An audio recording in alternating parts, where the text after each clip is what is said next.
Assalamualaikum warahmatullahi wabarakatuh. Selamat pagi semuanya. Semoga semua mahasiswa Ibu dalam kondisi sehat walafiat. Nah, hari ini kita ketemu lagi dalam mata kuliah Teknik Lingkungan. Nah, kalau minggu kemarin kita membahas tentang pengantar pencemaran lingkungan, kemudian ekologi, kemudian masalah ekosistem atau ekologi perairan. Hari ini kita akan membahas tentang pencemaran air beserta penyebabnya. Sebelumnya saya share screen terlebih dahulu.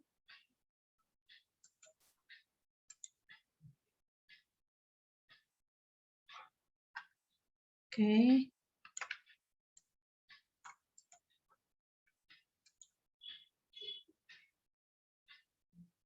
Nah, pencemaran air atau water pollution. Nah, seperti terlihat pada gambar, saat ini kita dihadapkan pada kondisi air yang sangat tercemar. Misalkan ini pencemaran air di sungai, contohnya kalau yang ini pencemaran air di sungai yang salah satu penyebabnya adalah zat warna dari industri tekstil. Nah, di slide yang kedua ini, gambar ini adalah Sungai Gangga yang ada di India. Sungai Gangga, terus kemudian di pinggirnya ini, jadi di India itu Sungai Gangga, di pinggirnya itu ada tempat kremasi untuk mayat. Nah, nanti setelah mayat itu dibakar, kemudian abunya dibuang di Sungai Gangga. Sayangnya, Sungai Gangga ini merupakan salah satu sungai terpanjang di India. Sayangnya, di tepi-tepi di sekitarnya itu banyak terjadi pencemaran. Selain pengendapan, juga pembuangan sampah penduduk sekitar. Nah, Sungai Gangga ini kenapa dia menjadi pusat pusat kehidupan? Karena ada kepercayaan bahwa Sungai Gangga itu sungai yang suci di agama Hindu. Terus kemudian juga akhirnya banyak masyarakat juga yang beraktivitas di Sungai Gangga. Mereka juga ada upacara namanya saya lupa, mandi bareng dan sebagainya di Sungai Gangga. Nah, ini karena sungai ini sebagai pusat aktivitas, sayangnya tidak diikuti dengan kesadaran sebagian penduduknya dengan membuang sampah sembarangan. Nah, apa sebenarnya pencemaran air? Kalau pencemaran air menurut definisi undang-undang, ini Undang-Undang tentang Lingkungan Hidup nomor 23 tahun 97, diatur juga dalam PP atau Peraturan Pemerintah nomor 20 tahun 1990 tentang pengendalian pencemaran air, bahwasanya pencemaran air merupakan masuknya atau dimasukkannya makhluk hidup, bisa zat, energi, atau komponen ke dalam air, sehingga menyebabkan kualitas air menurun dan menyebabkan air tidak bisa berfungsi lagi sesuai dengan peruntukannya. Itu pencemaran air menurut undang-undang. Nah, air sendiri dikelompokkan menjadi 4 kelas. Kalau di Indonesia ini baku mutu atau kualitas air dikelompokkan menjadi 4 kelas, yaitu yang pertama kelas 1, ini air yang diuntukkan untuk air minum. Air minum itu jadi baku mutunya standar kelas 1. Jadi apa itu baku mutu? Baku mutu itu standar minimum kualitas air. Itu namanya baku mutu. Nah, ini kelas 1 untuk air minum, terus kelas 2 air yang untuk digunakan rekreasi air, budidaya ikan, peternakan, dan pertanaman. Itu air kelas 2. Jadi misalkan air yang digunakan untuk wisata air, contohnya danau buatan dan sebagainya untuk wisata, itu harus memenuhi baku mutu nomor atau kelas 2. Nah, kemudian kelas 3 itu air yang digunakan untuk budidaya ikan, peternakan, dan tanaman atau mengairi tanaman, itu kelas 3. Jadi kalau untuk tempat wisata dan sebagainya kelas 2, untuk budidaya ikan air tawar, peternakan, terus untuk mengairi tanaman, itu baku mutu air kelas 3. Nah, yang paling akhir itu baku mutu nomor 4, kelas 4, air yang dapat digunakan untuk mengairi tanaman. Misalkan air irigasi untuk sawah, nah itu baku mutunya mengikuti baku mutu air untuk kelas 4. Tujuannya apa sih dikelompokkan seperti itu? Karena setiap kelas itu standarnya tersendiri-sendiri. Kelas yang paling tinggi yaitu kelas 1, karena digunakan untuk air minum. Nah, kalau untuk air minum itu misalkan BOD-nya minimum segini, COD segini, logam beratnya tidak ada, dan sebagainya. Nah, semakin ke bawah, semakin syaratnya agak ringan. Yang paling bawah, karena hanya untuk mengairi tanaman, itu baku mutunya artinya beda dengan ketika air digunakan untuk minum, seperti itu. Jadi tujuannya pengelompokan itu untuk seleksi atau standarisasi komponen-komponen dalam air, seperti itu. Nah, penyebab pencemaran air itu ada beberapa. Nanti akan kita bahas satu-satu. Yang pertama, bahan buangan padat, misalkan berupa sampah. Terus juga ada bahan buangan organik. Organik itu apa itu senyawa organik? Senyawa yang berasal dari makhluk hidup, baik hewan atau tumbuhan. Contohnya bahan organik dari olahan bahan makanan, misalkan nasi basi, terus kemudian telur basi, kemudian lauk, sayuran basi, dan sebagainya. Itu merupakan bahan buangan organik. Nah, terus kemudian yang ketiga, bahan buangan anorganik. Anorganik itu berasal dari benda mati atau makhluk tak hidup. Contohnya logam berat, timbal atau Pb, kadmium atau Cd, Hg. Hg itu apa? Hg itu kalau kita sering mengenalnya merkuri, raksa, merkuri atau raksa. Nah, Hg yang tinggi ini menyebabkan kasus Minamata di Jepang. Jadi ada kasus, Anda bisa search di Google, kasus Minamata di Jepang. Jadi di sana itu sungainya tercemar Hg, merkuri yang tinggi, sehingga menyebabkan masuk ke dalam rantai makanan manusia, menyebabkan kelahiran bayi cacat, dan sebagainya. Itu sangat berbahaya sekali jika ada kandungan logam berat di dalam perairan. Ada AS, AS itu arsen. Jadi ini arsen ini kalau Anda searching kasus HAM zaman dulu, wartawan namanya Munir itu diracun dengan makanan arsen ketika dia di pesawat dalam perjalanannya ke Belanda. Nah, ini bahaya banget. Ada magnesium, ada kalsium. Yang keempat ada bahan buangan cairan berminyak, terus kemudian bahan buangan berupa panas, misal limbah sisa industri. Terus bahan buangan zat kimia, misalkan sabun, deterjen, atau senyawa yang lain, kemudian bahan pemberantas hama atau insektisida. Nah, ada beberapa macam komponen penyebab pencemaran air. Nah, kita akan bahas satu per satu. Yang pertama, bahan buangan padat atau sampah. Nah, kenapa sampah berbahaya? Nah, sampah ini jika dibuang ke lingkungan perairan akan menimbulkan pencemaran karena sampahnya menyebabkan pelarutan, pengendapan, ataupun pembentukan koloid atau sedimentasi.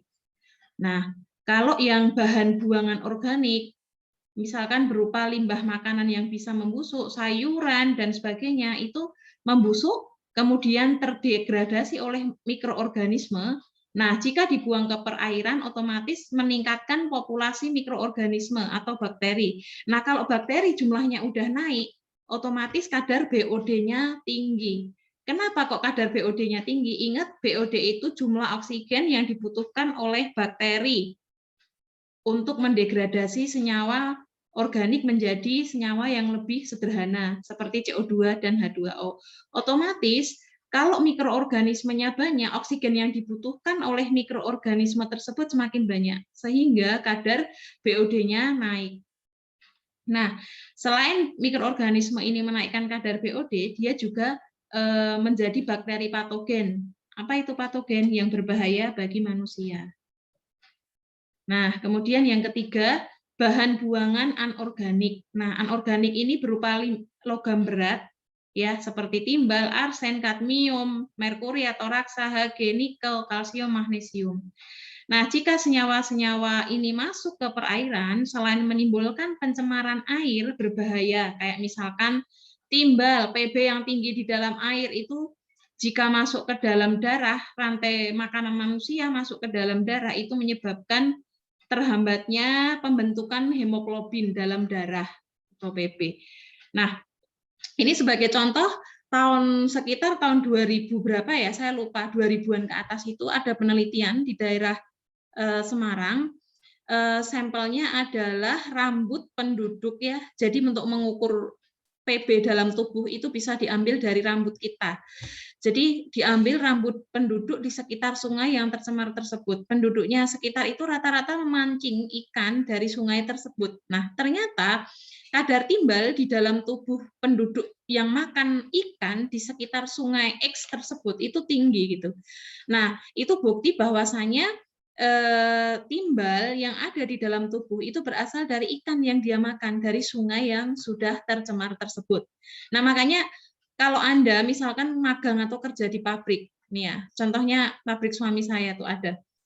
Jadi dalam hal tertentu ketika air limbah yang sudah diolah, itu sudah diolah loh ya, itu dialirkan ke laut, itu suhunya kan otomatis naik. Nah, itu karena kadar tinggi, kadar klor, Cl-nya tinggi, itu si udang-udang kecil, ikan-ikan itu yang ngalir melalui pipa itu pada mati gitu.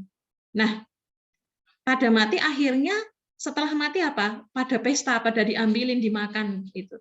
Kalau kayak gitu, itu jangan dimakan, itu berbahaya. Kenapa? Karena matinya itu mati karena ikannya telah mengkonsumsi senyawa anorganik sisa dari limbah, ataupun dia terkena suhu yang tinggi dari limbah, air limbah tersebut. Jadi memang jangan ini ya, apa namanya, kalau ada ikan mati mengapung di sungai atau di laut, itu bukti bahwasanya perairan tersebut tercemar. Lebih baik ikannya jangan dimakan. Kenapa? Kalau dimakan masuk ke perut Anda, masuk melalui rantai makanan manusia.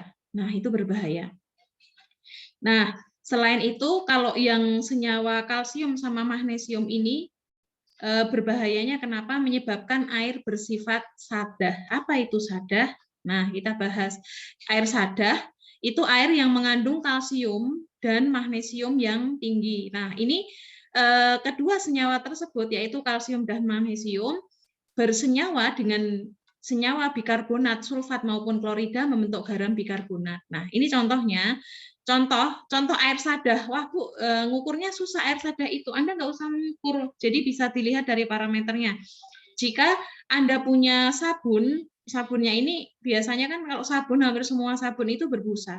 Tapi ketika Anda sabun Anda kasih air, airnya itu tidak berbusa. Nah, airnya itu air sadah.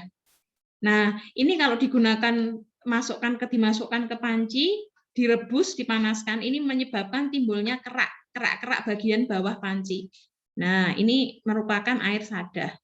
Jadi airnya itu merupakan indikator utama kalau tinggi kadar kalsium dan magnesium dalam airnya. Nah, komponen pencemaran air selanjutnya yaitu bahan buangan cairan berminyak. Otomatis namanya minyak dan air itu kan tidak pernah pisah ya. Maksudnya tidak pernah bersatu, pasti selalu berpisah. Nah, jadi minyak yang dibuang ke lingkungan perairan itu akan mengapung menutupi permukaan air. Akibatnya apa? Kalau tertutupi, mikroorganisme di dalam air akan terganggu. Kenapa? Ingat, mikroorganisme itu bernafas memerlukan oksigen. Kalau airnya, perairan itu tertutupi oleh minyak, masuknya oksigen atau difusi oksigen dari udara ke perairan tersebut terganggu, otomatis kadar oksigen terlarut dalam air itu akan berkurang. Nah, otomatis kalau kadar oksigennya itu berkurang, fotosintesis pun terganggu, sehingga mengganggu ekologi atau ekosistem perairan, seperti itu. Nah, selain ini menghalangi kelarutan oksigen, adanya cairan berminyak di dalam air itu juga akan menghalangi sinar matahari ke dalam air. Makanya banyak juga pencemaran di laut ya yang diakibatkan oleh bocornya tangki minyak. Nah, itu juga berbahaya, harus segera ditanggulangi. Komponen pencemar air yang kelima yaitu bahan buangan berupa panas atau termal. Nah, ini dapatnya dari mana gitu? Dari limbah industri, misalkan industri sudah mengolah limbah-limbah itu sudah diolah di IPAL, kadang ada beberapa yang suhunya masih tinggi. Nah, ini juga berbahaya. Kenapa? Karena perubahan kecil pada suhu air itu akan mempercepat proses biologis pada tumbuhan dan hewan air. Nah, kalau suhunya naik, otomatis tingkat atau kadar oksigen itu turun. Kenapa? Fotosintesis terganggu karena adanya suhu. Nah, selain oksigennya turun karena fotosintesis terganggu, yang akibat selanjutnya juga bisa terjadi kematian pada ikan ataupun udang ataupun organisme perairan yang lain, sehingga ekosistem itu rusak. Seperti yang saya katakan tadi, ketika limbah dibuang di laut misalkan seperti itu, otomatis kan terjadi peningkatan suhu. Nah, ikan beberapa ikan dan plankton air, baik air tawar atau maupun air laut, itu rata-rata sensitif terhadap suhu. Nah, sehingga ketika suhu perairan itu mengalami peningkatan, dia bisa mati. Nah, akhirnya banyak ikan-ikan mati di permukaan dan sebagainya. Ingat, kalau ikan mati, kira-kira akibat pencemaran itu jangan dimakan. Nah, yang keenam, ada bahan buangan senyawa kimia sintesis. Contohnya apa? Sabun. Sabun yang kita pakai. Nah, sabun yang kita pakai itu dibuatnya dari asam lemak yang direaksikan dengan basa. NaOH atau natrium hidroksida ataupun KOH atau kalium hidroksida. Ini reaksi pembuatan sabun dari asam lemak ditambahkan basa NaOH menjadi ini sabun C17H35 COONA dan menghasilkan air. Nah, karena sabun tersebut dibuat dari NaOH ataupun KOH, maka sifat sabun itu apa? Basah. Makanya ketika Anda mandi dengan sabun ya, Anda mandi dengan sabun, biasanya setelah mandi itu akan terasa kering. Nah, itu salah satunya akibat karena sifat kebasahan sabun tersebut. Nah, larutan sabun ini karena sifatnya basa, ingat basa itu pH-nya tinggi, maka akan menaikkan pH air. Nah, kalau pH air naik itu dapat mengganggu kehidupan organisme di dalam air. Nah, makanya kalau limbah rumah tangga dibuangnya di septic tank terlebih dahulu. Jangan ketika limbah, misalkan limbah dari sabun yang banyak, langsung dibuang ke perairan. Itu menyebabkan, misalkan langsung dibuang ke sungai. Kalau banyak banget, itu akan mengakibatkan tercemarnya sungai. Karena apa? Kehidupan organisme sungainya atau ikan-ikan dan sebagainya terganggu. Nah, selain sabun ada juga deterjen. Ingat deterjen seperti ya deterjen bubuk, deterjen cair dan sebagainya. Nah, deterjen ini mempunyai kelebihan dibandingkan dengan sabun. Kalau sabun itu ketika airnya bersifat sadah itu tidak bisa berbusa. Berbeda dengan deterjen. Deterjen walaupun dia bekerja atau bertemu dengan air sadah, itu dia tetap bisa berbusa. Kenapa? Karena pada deterjen ditambahkan bahan yang namanya surfaktan. Apa itu fungsinya surfaktan? Jadi surfaktan itu fungsinya sebagai pengemulsi atau pelarut kotoran dan minyak. Nah, jadi nanti kotoran dan minyak itu, kotoran minyak lemak dilarutkan, diambil dari kain, dilarutkan, kemudian ikut melarut bersama air, sehingga ketika pakaian dikasih deterjen, bisa bersih seperti itu. Nah, salah satu bahan surfaktannya yang sering digunakan di deterjen yaitu dodesil benzen sulfonat ataupun ABS atau alkyl benzen sulfonat. Jadi kalau Anda lihat di komposisi deterjen misalkan kayak Daya dan sebagainya, itu coba Anda lihat di belakangnya mengandung ABS. Apa itu ABS? ABS bukan asal Bapak senang ya. Jadi ABS itu alkyl benzen sulfonat. Nah, ini salah satu surfaktan yang saya jelaskan tadi. Deterjen sendiri di dalam air itu mengalami ionisasi, membentuk komponen, mengikat ion Ca atau ion Mg pada air sadah. Nah, jadi deterjen dengan adanya surfaktan itu bisa membentuk atau mengikat Ca dan Mg pada air sadah, sehingga walaupun kita mencuci pakai air sadah itu tetap berbusa kalau memakai deterjen. Nah, kalau memakai sabun itu tidak berbusa. Nah, ini sifat deterjen itu sama kayak sabun. Jadi apa sifatnya? Basah. Otomatis deterjen ini juga menaikkan pH air karena basah. Jadi deterjen air yang tercemar deterjen dalam jumlah yang banyak itu pH-nya bisa naik di atas 10,5. Nah, kalau seperti ini terjadi, ekosistem perairan dalam kondisi bahaya. Lah, terus gimana Bu deterjen? Terus gimana Bu kalau seperti itu? Gitu. Jadi kalau memakai deterjen pun harus ada ukurannya ya, jangan terlalu banyak dan di ini dulu apa namanya dibuang saluran pembuangan limbah rumah tangga, makanya dibentuk kayak septic tank atau mungkin saluran yang apa sih?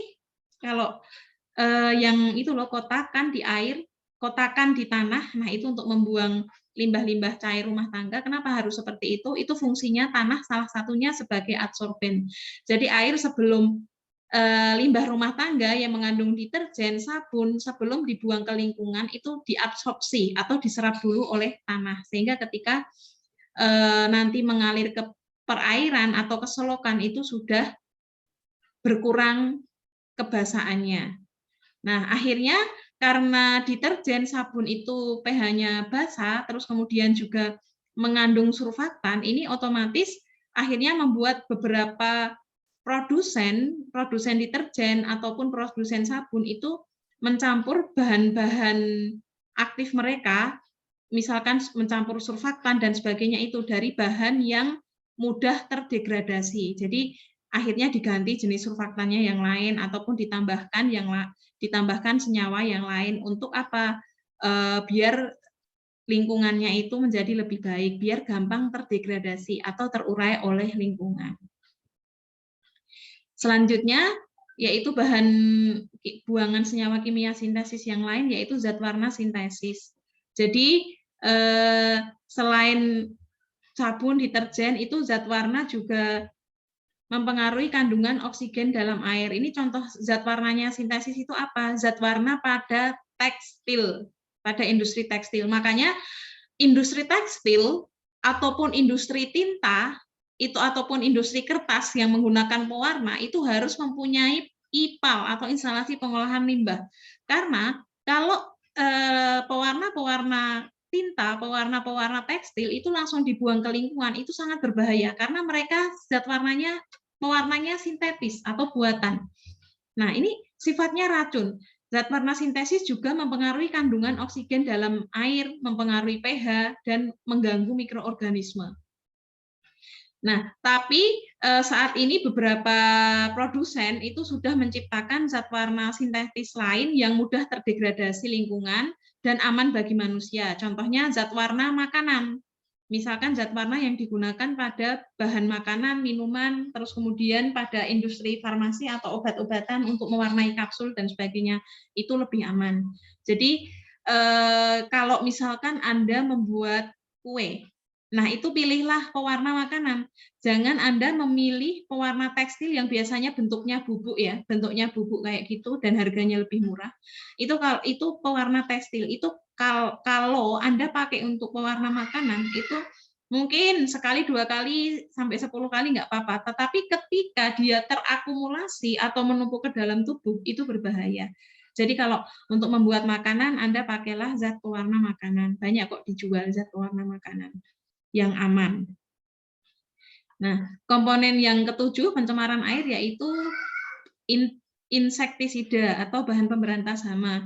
Nah, ini dia sisa bahan insektisida pertanian ini jika ada pengairan sawah atau hujan kemudian mengalir ke sungai atau danau sekitarnya, ini bisa mengakibatkan pencemaran.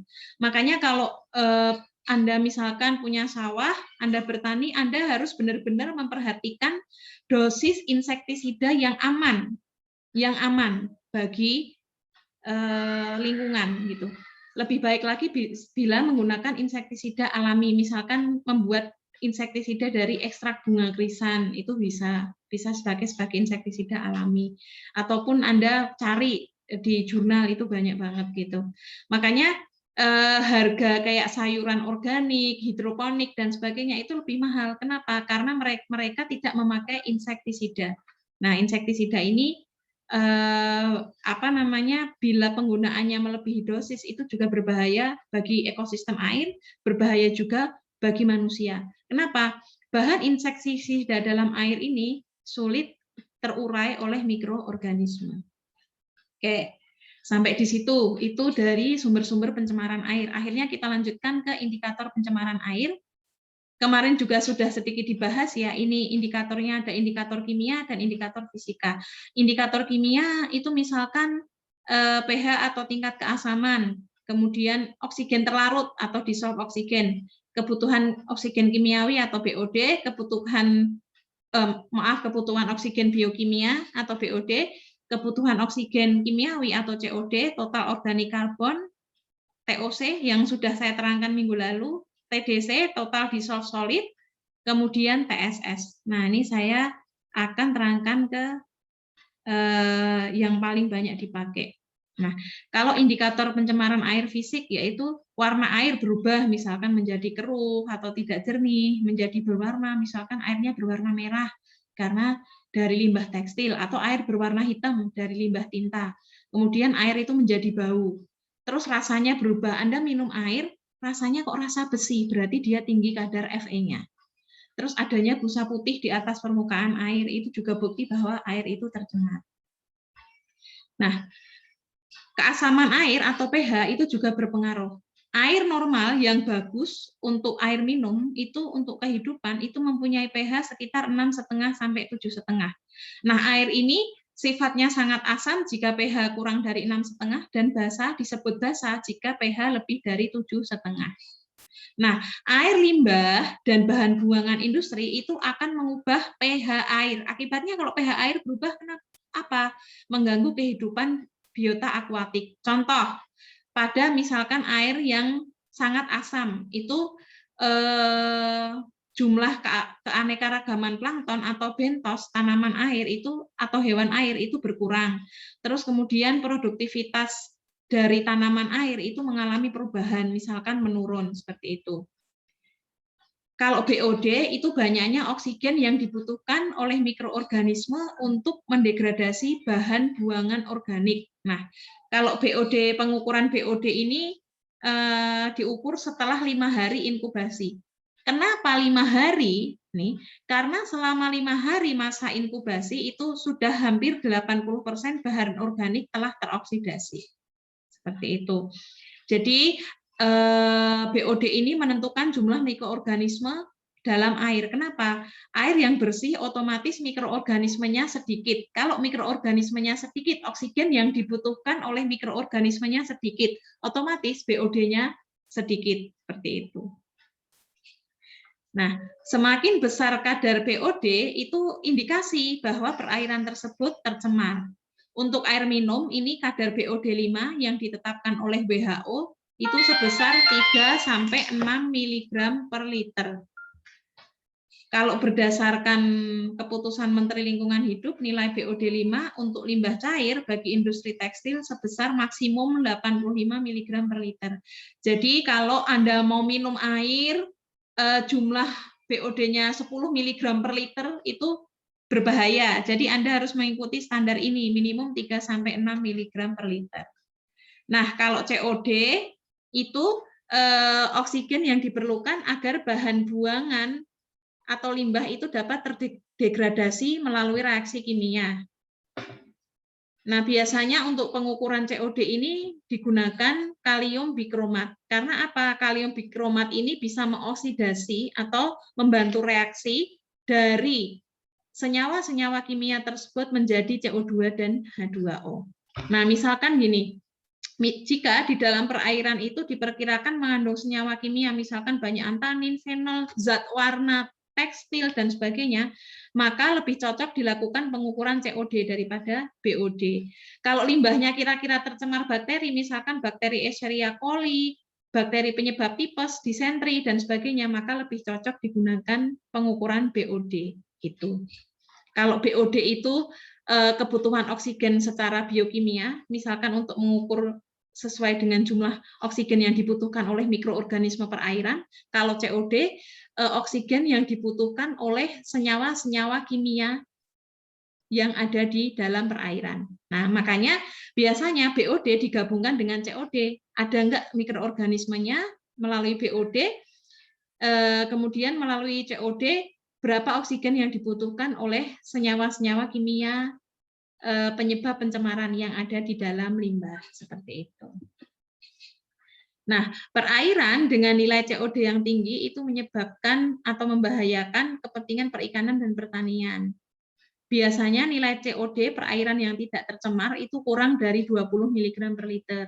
Jadi kalau COD-nya kurang dari 20 mg per liter itu aman, sedangkan perairan yang dikatakan tercemar itu jika COD-nya lebih dari 200 mg per liter. Itu kalau BOD dan COD. Nah, banyak sekali pencemaran air. Selain BOD, COD juga ada bakteri yang mencemari air. Contohnya bakteri Escherichia coli, ini penyebab diare. Ya, E. coli gitu. Kemudian bakteri Salmonella typhosa penyebab penyakit tifus, kemudian bakteri coliform penyebab berbagai masalah pencernaan, ada bakteri Shigella dysentery penyebab penyakit disentri. Itu jika mikroorganisme dalam air jumlahnya banyak. Oke, ternyata sudah selesai.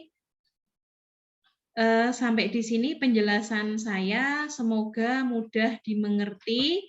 Nanti diskusi akan kita lanjutkan via WA Group. Demikian dari saya, mohon maaf atas segala kekurangan. Wassalamualaikum warahmatullahi wabarakatuh.